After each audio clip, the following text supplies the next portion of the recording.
Assalamualaikum warahmatullahi wabarakatuh. Waalaikumsalam warahmatullahi wabarakatuh. Halo pemirsa, dimanapun kalian berada. Untuk kali ini kita kembali lagi di program podcast Ngopi, Ngobrol Pendidikan Islam.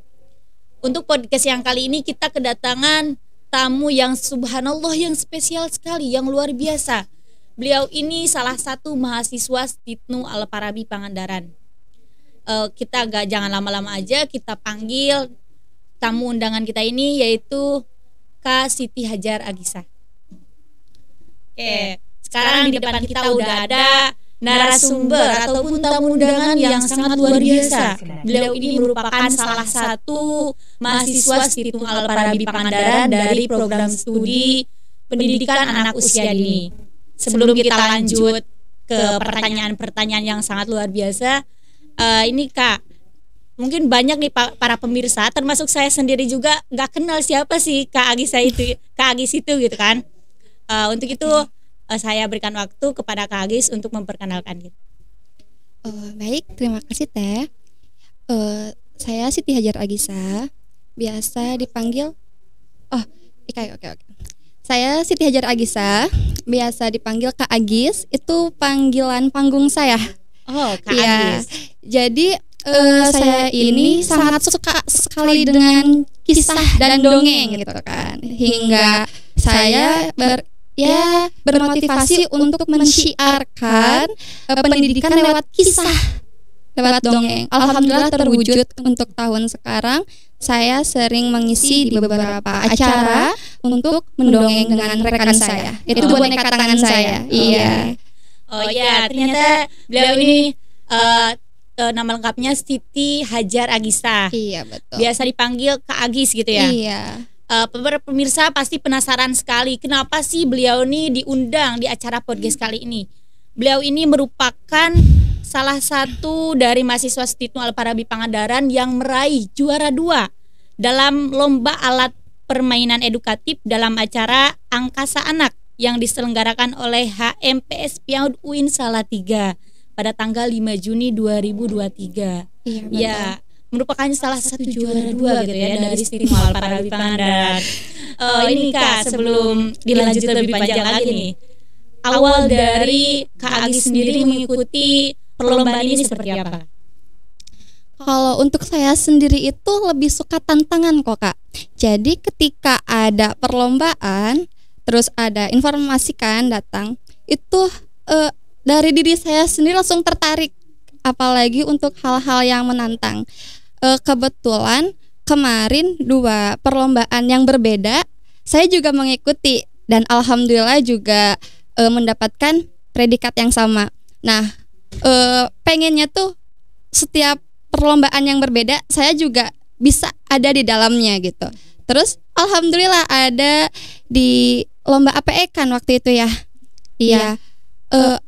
Menantang nih, pengen coba ikut, kira-kira bisa enggak ya gitu. Dengan situasi yang waktu itu masih ujian kalau nggak salah.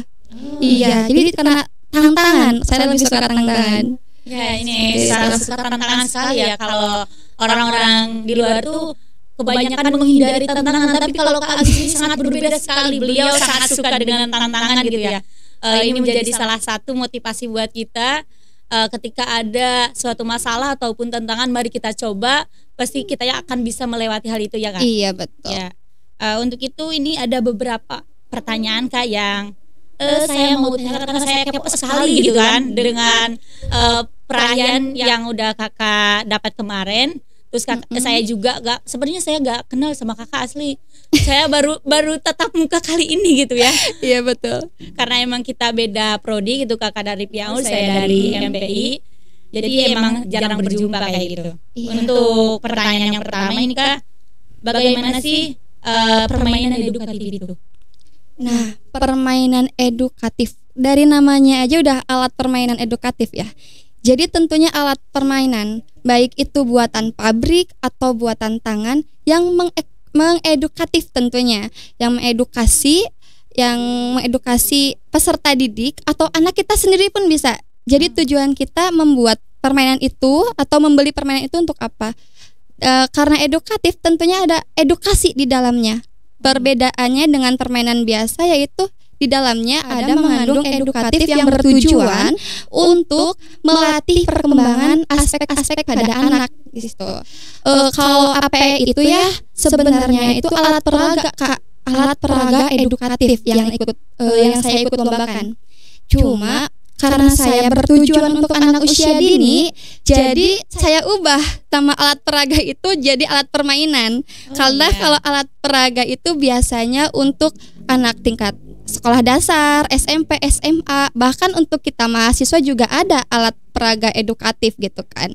Jadi alat permainan edukatif itu sebenarnya saya inisiatif sendiri, alat permainan karena ditujukan untuk anak usia dini pada saat itu, seperti itu. Oh iya, ternyata di selain tadi tertantang dengan hal-hal baru, beliau ini mudah sekali dengan membuat inovasi-inovasi baru gitu ya Kak. Mungkin. Masya Allah sekali gitu ya. Ini salah satu motivator baru buat kita nih. Untuk selanjutnya nih, apa sih yang menjadi dorongan Kakak untuk mengikuti perlombaan tersebut Kak? Waktu tahun 2022 di semester 1 2023 2022. Pokoknya di semester 1 awal dulu saya mengikuti lomba mendongeng. Oh iya. Terus sama lewat YouTube link dibagikan. Ketika itu saya juga sama mendapatkan predikat kedua. Saya penasaran yang predikat 1 apa sih gitu kan, yang dapat juara 1 gimana sih. Ternyata di situ dia menggunakan alat peraga. Alat peraganya sederhana tapi wah sangat membangun. Yang juara 3 juga dia menggunakan alat peraga, cuma dia buatan pabrik gitu kan, kayak semodel buku dan lain sebagainya gitu. Nah, yang juara 1 ini Kak, wah luar biasa, Masya Allah. Dia hanya menggunakan bahan bekas. Bahan bekasnya termotivasi di situ. Wah, alat peraga ini bisa digunakan nih untuk hal yang lainnya, tidak hanya mendongeng gitu kan.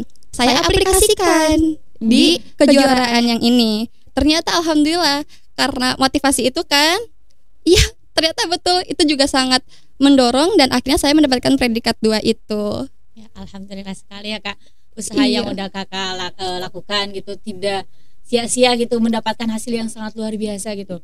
Ini Kak, selain Kakak ikut perlombaan, apakah ada kegiatan lain gitu Kakak selain mencoba tantangan-tantangan baru gitu? Kalau saya sendiri kegiatan di luar ya Kak ya, saya mengikuti suatu organisasi itu PPMI namanya, Persaudaraan Pengkisah Muslim Indonesia. Nah, di situ juga saya memiliki partner untuk berkisah, yaitu Ranis namanya, dia boneka tangan saya yang ada di profil itu. Iya, kebetulan saya diajak oleh salah satu dosen di Stitnu juga, dia pengkisah juga. Dan dia juga salah satu pemotivasi saya untuk menyalurkan cerewet saya gitu kan. Cerewet saya untuk diarahkan ke hal yang baik, nggak bawel aja gitu.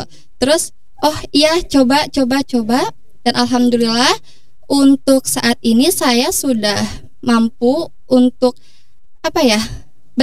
bersyiar melewati kisah cerita anak-anak untuk memotivasi mereka lewat kisah juga di beberapa tempat. Untuk tahun sekarang kayaknya lebih dari 6 tempat. Iya begitu. Jadi selain itu saya juga sebagai pengajar atau guru di RA Darussalam, dan di situ juga saya sangat suka dengan dunia anak-anak tentunya. Makanya saya menekuni dan terjun langsung ke dunia anak-anak, baik di dalam lembaga ataupun di luar lembaga. Dan setelah itu kegiatan di luar ada juga Kak, saya mengikuti join dengan outbound atau training center, yaitu Hijaz, yang dipimpin langsung oleh Kak Mansur. Iya, di situ juga ada bimbel, training center, outbound dan lain sebagainya ada di situ.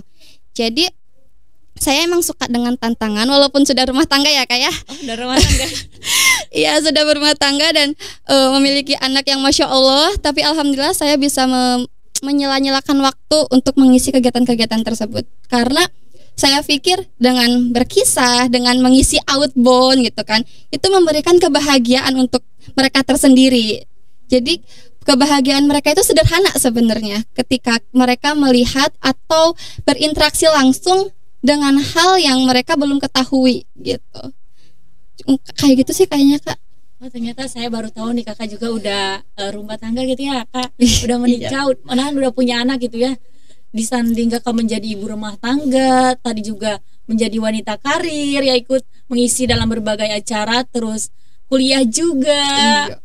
Terus tadi juga udah beberapa kegiatan-kegiatan. Oh, menjadi guru juga ya kak tadi? Iya betul. Masya Allah sekali nih bisa memanage waktu dengan baik, membagikan waktunya untuk keluarga, untuk belajar tentunya ya. Iya. Dan untuk masyarakat di luar yang ingin mendengarkan kisah-kisah edukatif dari kakak ini. Iya.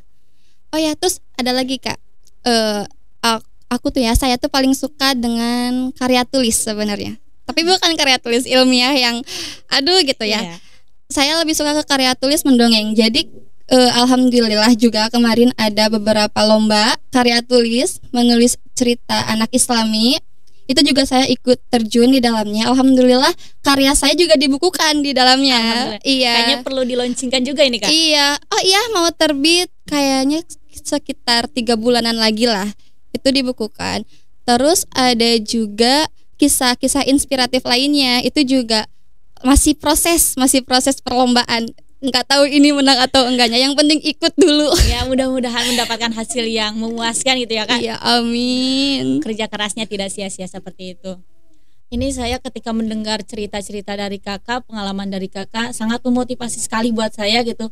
Walaupun kita punya kewajiban utama gitu kakak sebagai istri tentunya dan seorang ibu, tapi tidak menjadi penghambat kakak untuk tetap berinovasi, terus memberikan motivasi kepada orang lain kayak gitu ya kak.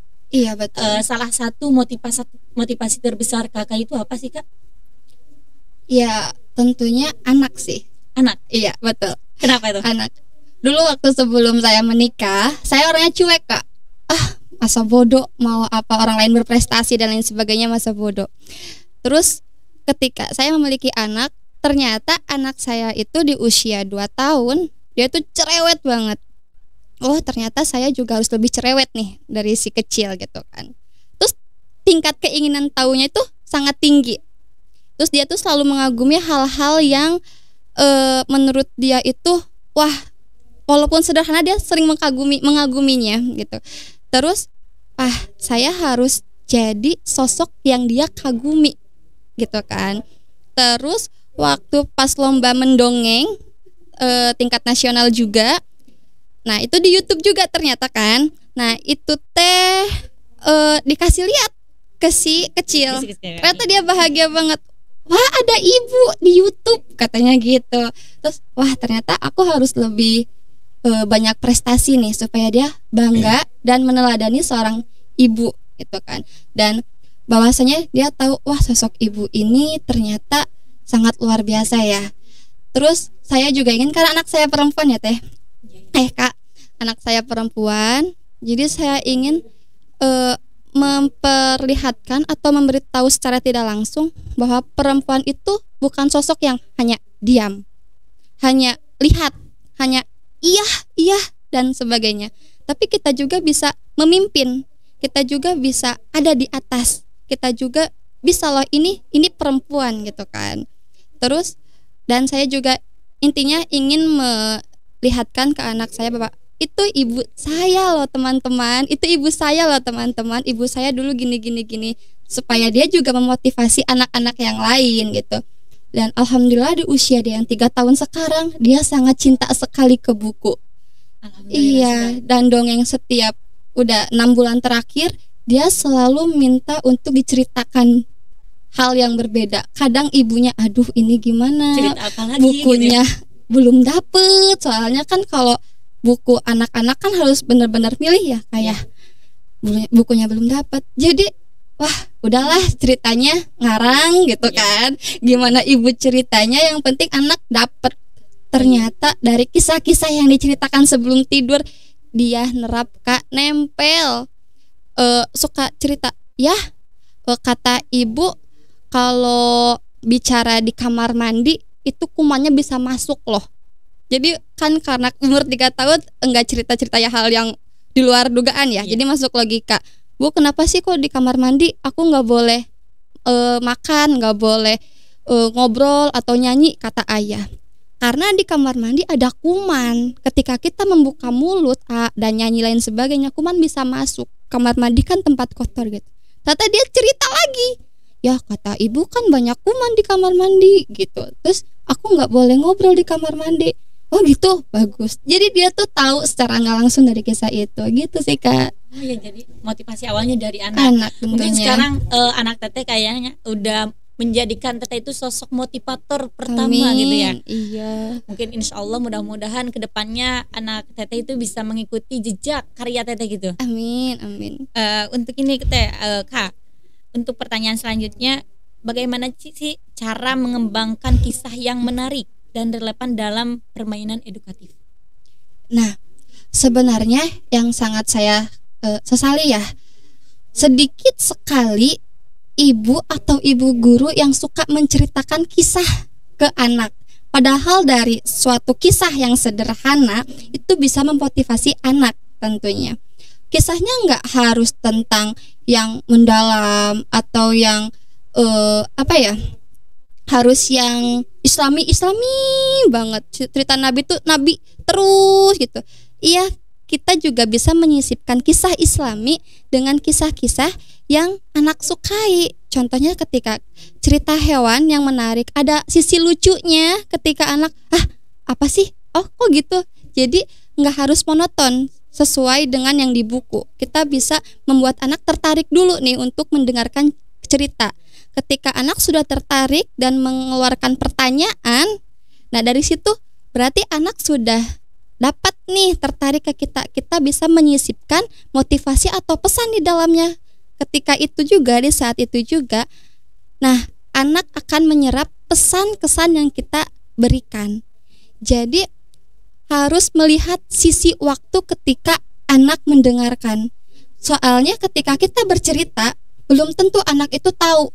Dia hanya diem, terus ngeliatin, terus akhirnya apa ya, walau kata kita itu berkesan ya, cerita tentang Nabi Nuh ini yang anak tangkap pasti cuma, oh Nabi Nuh punya perahu, oh Nabi Nuh banyak hewan di Nabi Nuh, perahunya bisa nampung banyak hewan. Tapi ketika kita selipkan sedikit kata-kata yang sederhana, jadi Nabi Nuh itu diperintahkan oleh Allah nih buat bikin perahu yang besar. Sebutkan hewannya semua. Terus kenapa hewannya suruh masuk gitu kan. Terus nanti sedikit-sedikit kita suara hewan keluarkan lah dan lain sebagainya. Ketika anak-anak tertarik, lebih fokus mendengarkan, di situ langsung kita terapkan pesan-kesannya, dimasukkan. Jadi insya Allah cerita yang kita ceritakan atau kisah yang kita perdengarkan ke anak akan menyerap ilmunya. Jadi intinya pesannya dulu dapat gitu kan. Seperti itu kayaknya Kak. Oke, sangat luar biasa sekali gitu ya perjuangan untuk menjadi pengkisah itu ya Kak. Iya betul. Mungkin untuk para calon-calon ibu dulu gitu seperti saya ini harus banyak berguru kepada Kakak gitu ya. Nanti ketika menjadi seorang ibu tuh kita harus memang pintar untuk berkisah, untuk memberikan edukasi kepada anak gitu. Soalnya kan kita itu ibu tuh termasuk madrasah pertama bagi anak ya Kak. Iya betul. Memang pendidikan anak usia dini itu sangat perlu sekali, itu menjadi modal pertama buat anak-anak kayak gitu ya. Beda lagi dengan sekolah dasar, SMP ataupun SMA ya. Iya memang. Guru-guru PAUD ini sangat-sangat luar biasa sekali gitu kan. Ya, itu yang perlu kita ingat kembali, kita tuh jangan melupakan para guru-guru yang pertama mengajarkan kita, terutama kalau sekarang di PAUD mungkin ya Kak. Iya. PAUD, RA, TK kayak gitu ya Kak. Mungkin ini Kak ada pertanyaan lagi nih. Apa saran atau tip bagi pengembangan permainan edukatif? Kalau permainan, nah kalau tadi ke kisahnya ya Kak ya. Kalau sekarang tips. Nah betul. Kalau alat permainan edukatif, nah kalau itu kayak gini sih Kak, lebih ke kita tuh sebagai guru atau orang tua tuh harus lebih kreatif. Aduh ini uang belanja nggak cukup buat beli permainan puzzle. Aduh ini uang buat pampers nggak akan cukup buat beli mainan Lego semuanya. Kita buat sendiri pun bisa sebenarnya. Tidak harus membeli barang yang mungkin buat kita lah kayak gini bisa nanti dulu gitu kan. Apalagi kalau guru itu harus wajib kreatif. Ketika fasilitas di sekolah itu belum memadai, maaf ya Kak, maksudnya tidak semua sekolah itu fasilitasnya lengkap ya Kak ya. Tapi guru itu di dalamnya harus kreatif. Makanya ada pendidikan anak usia dini, di mana guru itu nggak asal ngajar, nggak asal anak yang penting tahu A B C D E F G. Anak tahu 1 2 3, nggak kayak gitu. Jadi anak itu ada memori menyenangkan di PAUD tersebut dengan cara bermain tentunya. Nah, permainannya nggak mampu beli nih Kak, karena nggak ada dana bantuan dan lain sebagainya dari pemerintah. Kita kita buat dengan alat-alat yang ada di sekitar kita. Contohnya yang saya buat kemarin dari kardus, itu kardus bekas laptop kalau nggak salah. Saya bungkus dengan kalender Kak. Kalender itu kalender belakangnya kalender kan. Saya tutup biar gak kelihatan kardusnya kan. Terus setelah itu dari maunya tujuannya apa nih, aspek apa yang akan dikembangkan nih. Contohnya saya ingin murid saya bisa berhitung contohnya gitu, atau ke kognitif bisa mengelompokkan benda. Masukkan di dalamnya, contohnya menggunakan kardus yang dilubangi contohnya kan. Terus sesuai bentuk, ada lingkaran, ada segitiga, kita gunting aja, sederhana aja. Terus di kardus juga lubangi, kasih bentuk pola itu ke anak dan coba nak, ayo masukkan bentuk dengan pola yang sama, dengan lubang yang sama. Insya Allah anak juga akan tertarik, akan mengikuti, walaupun ya seperti itu, maksudnya dengan keadaan yang sederhana. Lebih baik lagi kalau memang fasilitasnya lengkap, karena memang kalau bahan-bahan seperti itu nggak awet Kak. Kalau fasilitas lengkap, sekolah memadai, bisa juga beli dari pabrik kayak Lost Part. Lost Part itu adalah salah satu alat permainan edukatif atau alat permainan edukasi berbagai bentuk dengan permainan yang sangat luar biasa dan tentunya awet. Sebenarnya itu Lost Part itu banyak sekali, kayak bisa meronce dan lain sebagainya, tapi dari bahan-bahan kimia yang atom kayak gitu kok Kak, atau besi yang kayak gitu yang lebih awet lagi gitu.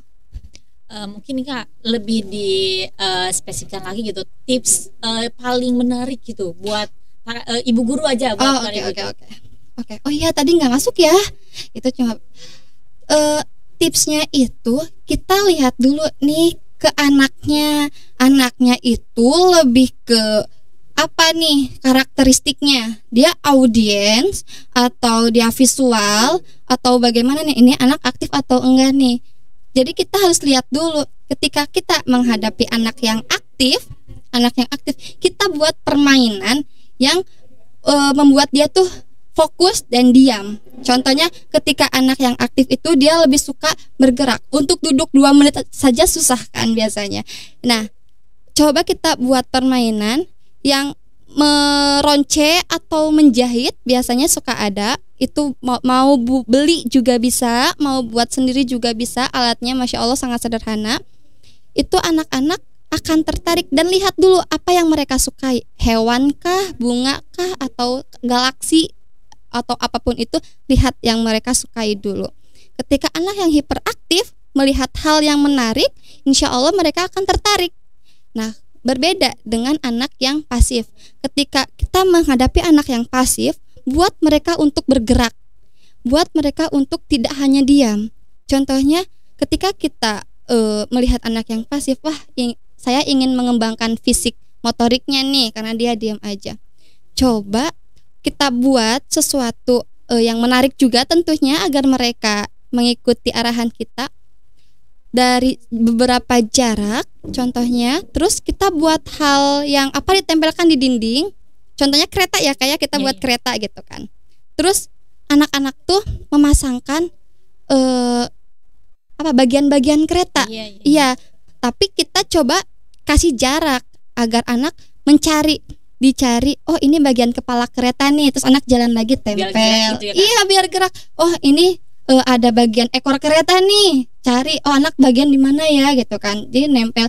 jangan berdekatan, kasih jarak. Walaupun di dinding insya Allah maulah, bolehlah sama kepala sekolah gitu kan, karena memang buat belajar juga, buat menstimulasi anak juga. Seperti itu sih Kak. Jadi kita harus lihat karakteristik anaknya dulu gitu. Berarti itu menjadi salah satu kunci pertama ya Kak. Iya.